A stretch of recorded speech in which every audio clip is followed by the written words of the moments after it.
Everyone, today we're going to talk about something that's all around us, a problem that's literally creating mountains of waste, plastic.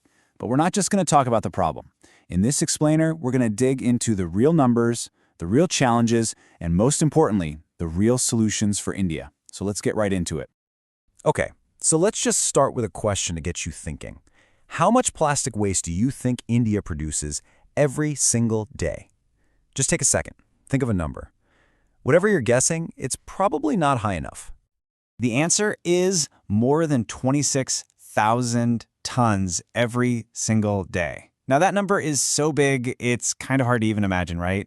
So think of it like this. It's like an entire truck full of plastic being dumped every single second. Yeah, that's the scale we're talking about. It's just massive. And you know, this isn't just an Indian story. If we zoom out and look at the whole world, the number is even more mind-boggling. Globally, we generate 400 million tons of plastic waste every year. It's a full-on global crisis, and we're all a part of it. Now, this is where things get really shocking. You see this chart? Out of all that plastic we produce around the world, only a tiny 9% actually gets recycled. So what happens to the other 91%? Well, it's mismanaged. It ends up in our landfills, our rivers, our oceans. It's a huge failure in our systems. So, with that global picture in mind, let's zoom back in. What is India's real story? What's actually happening on the ground here?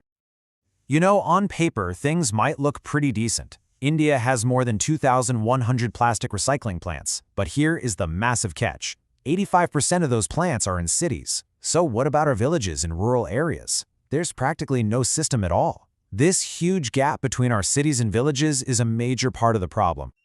And here's a number that makes that problem even bigger: 70%. 70% of people in India still don't separate their wet and dry waste at home.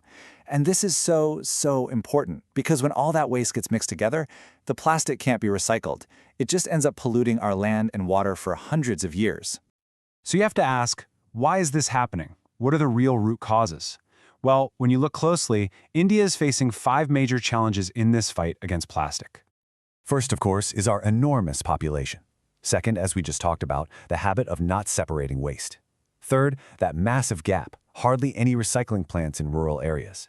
Fourth is just simple economics. Plastic is super cheap, while the eco-friendly options are often way more expensive. And fifth, let's be honest, our laws aren't enforced very strongly. We have bans, but they don't always work on the ground. Now, this comparison is really interesting. Look at Germany. They recycle 67% of their plastic using amazing technology and really strict laws.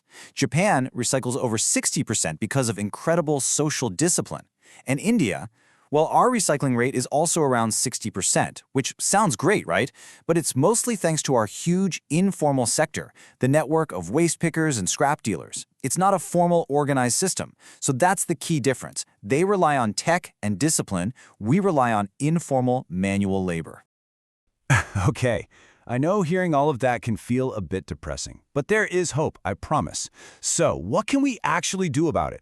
Let's talk about solutions, a new beginning. Here are 5 big concrete ideas. 1. Set up small, village-level recycling plants to process waste right where it's created. 2. Start teaching waste segregation in schools so it becomes a lifelong habit. 3. Invest in cool new tech, like converting plastic into fuel. 4. Bring in a deposit system, where you get a little cash back for returning plastic bottles. And 5. Get serious about making companies responsible for the packaging they produce. And here's the amazing part. If these 5 things are actually implemented properly, India won't just solve its own massive problem. We could actually become a global leader in managing plastic waste. The potential here is absolutely huge. So, governments and companies definitely need to step up.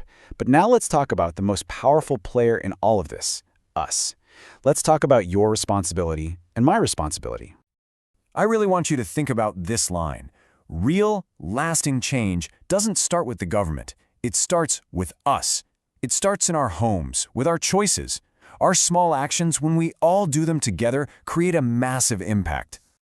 So what can you do? Starting right now, it's actually super simple. 3 things.